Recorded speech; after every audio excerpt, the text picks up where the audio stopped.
अस्सलाम वालेकुम नाज़रीन, मैं हूँ सैयद बासत अली। और अभी हाल ही में आपने मोटरवे केस सारा देखा, सब उस पर जांच पड़ताल भी की। दो बंदों की तस्वीरें जो है मीडिया में ट्विटर पे टॉप ट्रेंड बन गई। एक तो आबद अली जिसे मुजरिम डिक्लेयर कर दिया गया, और दूसरा वकारल हसन।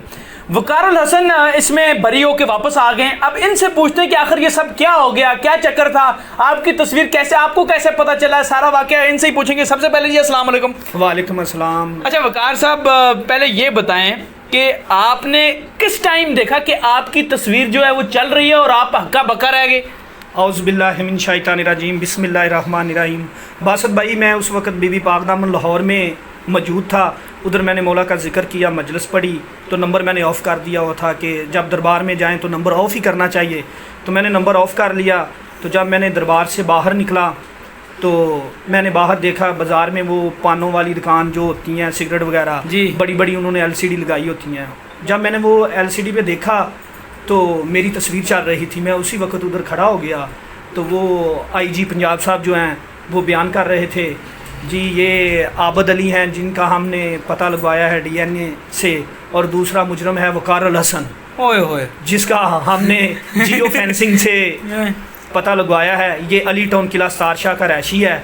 तो जब मैंने ये सुना मेरा गला खुशक हो गया, जिस्म बिल्कुल बंद हो गया। यार मैं टीवी पे कैसे आ गया, कुछ बिल्कुल मुझे पता भी नहीं, और मैं आबद अली को जानता तक नहीं। फिर मेरे दिल में बासत भाई एक और भी बात आई थी उस वक़्त कि मैंने सोचा जिस तरह मैं बेगुनाह हूँ शायद आबद भी बेगुनाह हो, इन्होंने बस दो बंदों को ऐसे अटैच कर दिया है। तो जब मैं ये देखा तो उसके बाद जनाब असमान बुजदार साहब वो उन्होंने कहा जी जो इन बंदों को पकड़ेगा 25 लाख मैं। तो उस टाइम आपने इधर उधर देखा?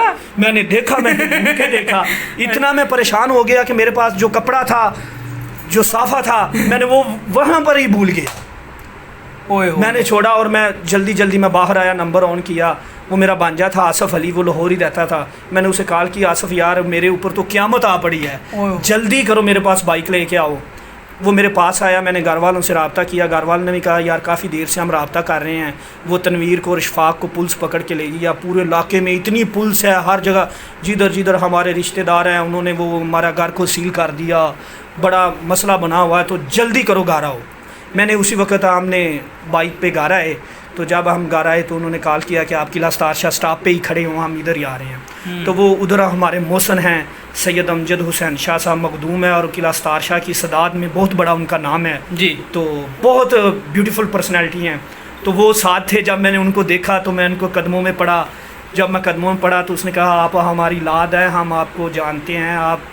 हम आपको नहीं जानते तो फिर कोई भी नहीं जानता। हमें पता है कि ये गलत है, लेकिन कोई बात नहीं, जब हम सच्चे हैं फिर तो डरना क्या है, हम चलते। मैंने कहा मुर्शिद जी मैं तो आई इसीलिए हूँ कि ये मुझे अगर फ़ोन कर देते, अगर कोई भी थानेदार या पुलिस वाला मुझे फ़ोन करता, वकारल हसन साहब आपने इतने बजे फलाने थाने पहुँचना है, तो मैंने उस वक्त से पहले ही आधा घंटा चला जाना था। जी बताएं क्या मसला है। सही बात है, ठीक है। ये एक नेग्लिजेंस है कि आपको बताया ही नहीं है पुलिस ने कि यार को कम से कम कंफर्म तो कर लो कि क्यों क्या चक्कर। बिल्कुल। तो आपको क्या लगता है कि आबद अली के साथ आपको ही क्यों उन्होंने पकड़ा? ये मैंने आपको पहले शुरू में बताया नहीं है कि इन्होंने जब जियो फेंसिंग में मैं तकरीबन एक दिन में 5 मजलिसें पढ़ता हूँ कि एक गांव में चले गए, सरकपुर चले गए, मरीद के आ गए, खानपुर आ गए, शादरे मोड़ चले गए, फरोज़ वाले चले गए, फरोज़ वाला से हम लाहौर चले गए। जब उन्होंने देखा, इसमें एक और भी बात है ना बासत भाई, इसमें ऐसा होता है कोई सेलमैन भी आ सकता है, कोई व्यापारी भी आ सकता है, कोई उसमें मार्केटिंग वाला भी आ सकता है। कि ये लोग मार्केटिंग वाले एक जगह पे तो नहीं मौजूद रहते, कोई हमारे आपके साथ भी तो और लोग घूमते होंगे, उनका नहीं आया लेकिन आपका आ गया। वो मेरा इसलिए आ गया ना, जिस जगह पे आबद की रैश थी उस जगह पे मेरे ससुराल की रैश थी। तो हम तकरीबन दूसरे तीसरे दिन उधर जाते, रात को भी जाते, नंबर ऑफ भी कर देना, सुबह निकल के कॉल करनी, फिर नंबर ऑफ कर देना। वो असल में ना हुआ ये है कि आबद भी वहीं जा रहा था कि आप भी उधर कुदरती को ये मसला ऐसा फिर कोई मसला बन गया। तो आबद अली को आपने कभी जिंदगी में देखा ही नहीं? मैं ला इलाहा इल्लल्लाह मोहम्मद रसूलुल्लाह की जिंदगी पूरी में मैंने उसका नाम पहली बार सुना है, देखा तो दूर की बात। और आपने मतलब इलाके में हर एक को जानते हैं, सिर्फ उसी को नहीं जानते? नहीं, हम तो कदीमी लोग हैं ना, हम तो शुरू से पाकिस्तान हिंदुस्तान बनने से पहले मौजूद से इधर के रहने वाले हैं। तो वो तो लोग बाहर से आए हुए हैं कि उनका हमारे साथ ना कोई लेना ना देना। जो हम मुकामी लोग हैं वो तो हम एक दूसरे के इलाद को पहचान लेते हैं कि ये फ़लाँ का बेटा है, ये फ़लाँ का, शक्ल से पता चल जाता है। ठीक है, तो उसको हमने ज़िंदगी में हमारी पूरी और एक और बात है, उसकी जब फैमिली भी मुझे मिली तो उन्होंने भी देखा, उन्होंने कहा भाई हमारा क्या कसूर है, हमने तो आपको देखा ही पहली बार है।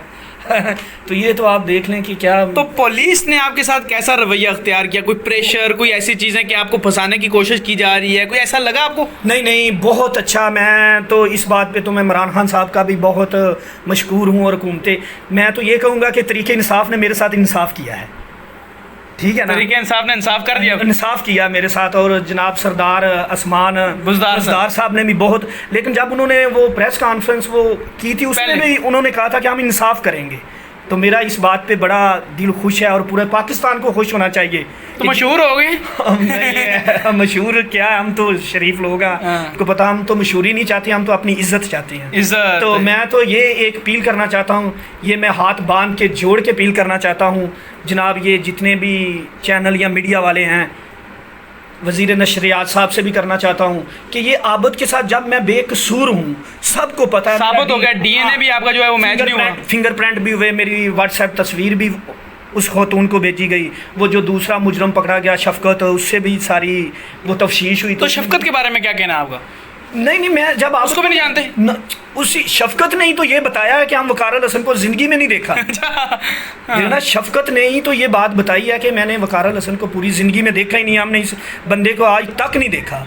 तो ठीक है, तो मैं ये चाहता हूँ, ठीक है, हम क्या चाहते हैं आप? मैं ये चाहता हूँ कि मैं एक ज़िम्मेदार पाकिस्तानी हूँ, ठीक है, मेरे 4 बेटियाँ और 2 बेटे हैं, वालिदैन हैं मेरे साथ है, और मेरे ऊपर पूरी जिम्मेदारी है, ठीक है। मैं ये चाहता हूँ कि अब जो मीडिया पे मेरी आबद के साथ तस्वीर चल रही है वो ना आनी चाहिए, वो ना आनी चाहिए। अक्सर यूट्यूबर भी मतलब इनके आबद के साथ इनकी तस्वीर लगाते हैं हर जगह, आबद के वैसे बेशक लगाएं, आबद के साथ ना लगाएं। ये मैं पूरे अपने दारों से अपील करता हूँ, मिन्नत करता हूँ कि ये मेरी जो तस्वीर है ये ना लगाई जाए। जब मैं बेकसूर हूँ, सबको पता है बेकसूर हूँ, तो इसीलिए मैं ये कहता हूँ कि जनाब ये मेरी तस्वीर ना लगाई जाए। ख़ास तौर पे हुकूमत पंजाब का मैं शुक्रगुज़ार हूँ कि वो मेरी इस बात पे गौर करें और अमल करें। नहीं, इंशाल्लाह गौर भी करेंगे, लोग भी अमल करेंगे और आपकी तस्वीर वो नहीं लगाएंगे। ज़ाहिर आपने इतना मुश्किल वक्त, कितने दिन आप जेल के अंदर रहे? मैं CIA मॉडल लाहौर में, वो हसनैन हैदर साहब DSP साहब जो हैं, 20 दिन मैं उधर रहा हूँ। तो आप जब पहली दफ़ा पुलिस ने आपको पकड़ के लाया या फिर आप गए पुलिस, तो सबसे पहले क्या हुआ, मंजर क्या था वहाँ पे? मंजर तो वो सारा मीडिया था। नहीं, जब अलग हो गए मीडिया से, अंदर जब सीक्रेट सीन, सिगरेट में वो अफसर थे, लोग थे, पुलिस वाले थे। प्रेशर डाला उन्होंने शुरू में? हाँ, जारी बात है, शुरू में तो उन्होंने बहुत ज़्यादा प्रेशर डाला और मेरे साथ उन्होंने सवाल जवाब करने शुरू कर दिए। वो बार बार उनको काले भी आ रही थी कि वकार अल हसन का क्या बना, वो क्या कह रहा है, क्या हो रहा है, सभी कर बड़े मुश्किल सवाल और बड़ी उन्होंने तफ्शीश की। और मुझे जब मैं गया उसी वक्त उन्होंने मुझे वो फ़र्श पे बिठा दिया, तो वो तफ्शीश शुरू कर दी। तफ्शीश के बाद जब मेरी तफ्शीश मुकम्मल होगी फिर उन्होंने मुझे सामने बिठा के, तो फ़ौरन वो समझ गए थे कि ये बेकसूर है? हाँ, उनको सारा पता चल गया था, बिल्कुल उनको क्लियर हो गया था कि। तो अंदर VIP मॉल में रहे? ठीक नहीं, हवालात आपको पता है वो VIP तो नहीं होती। अच्छा। हवालात तो मैं कहता हूँ कोई दुश्मन भी उसमें ना जाए। हवालात मरने से पहले मौत है, कब्र से पहले कब्र है। और बड़ा अफसोस होता है जो बंदे हवालात में जाके भी अगर जराइम करते हैं तो मैं उनको इंसान नहीं समझता। बिल्कुल जी। ये मेरे साथ थे वकार अल हसन साहब। सर, कोई और पैगाम देना चाहेंगे कि बेगुनाहों के लिए क्या पैगाम देना चाहेंगे, इंसाफ के लिए क्या पैगाम देना चाहेंगे?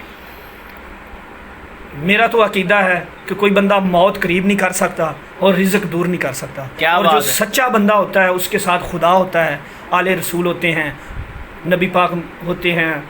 मेरे ख्याल से सच्चा बंदा जो है उसको कभी डरना नहीं चाहिए, उसको हर बात का सामना करना चाहिए, फेस करना चाहिए। अच्छा, उससे वाक़े से पहले कुछ नेकी है कि ये बतानी नहीं चाहिए लोगों को, लेकिन मुझे पता चली है आपके घर के थ्रू कि 60,000 आपको कहीं से मिले और एक औरत रो रही थी इधर ही कहीं आगे जाके, आपने उसको दिए। ये क्या जिक्र था? वो ये था कि ना मेरी शॉप है मोटरसाइकिल बाइक की, तो मेरी शॉप के सामने एक पर्स गिरा।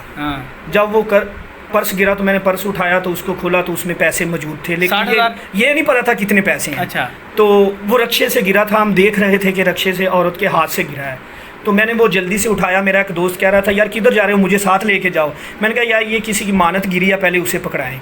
तो तकरीबन इतनी देर में वो रक्षा जो है ना 3-4 किलोमीटर दूर चला गया था। तो मैंने बाइक लेके उधर गया तो वो रक्षा खड़ा करके वो औरत ढूंढ रही थी, रो रही थी, बड़ी परेशान थी। मैं उसके पास गया, ब्रेक लगाई, मैंने कहा आंटी क्या ढूंढ रही हैं? उसने कहा बेटा वो मेरे पैसे थे, कमेटी के पैसे थे, मैं किसी के घर देने जा रही थी तो वो मेरे पैसे गिन गए। मैंने पूछा आपका पर्स कैसा? उसने बताया मुझे वो रेड कलर का है, अच्छा। ऊपर 2 जिप्पे हैं, उसमें बेटा 60,000 रुपया है।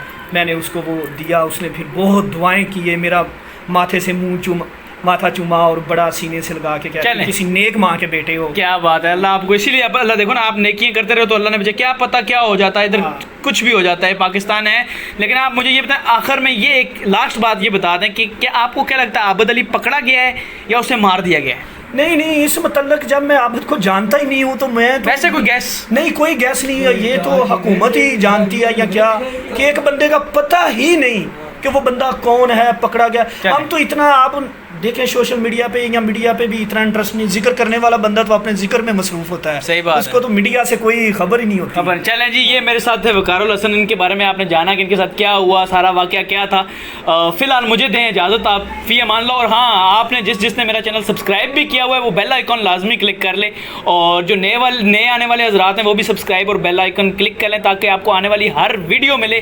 फिलहाल इजाज़त दें, फी अमान अल्लाह।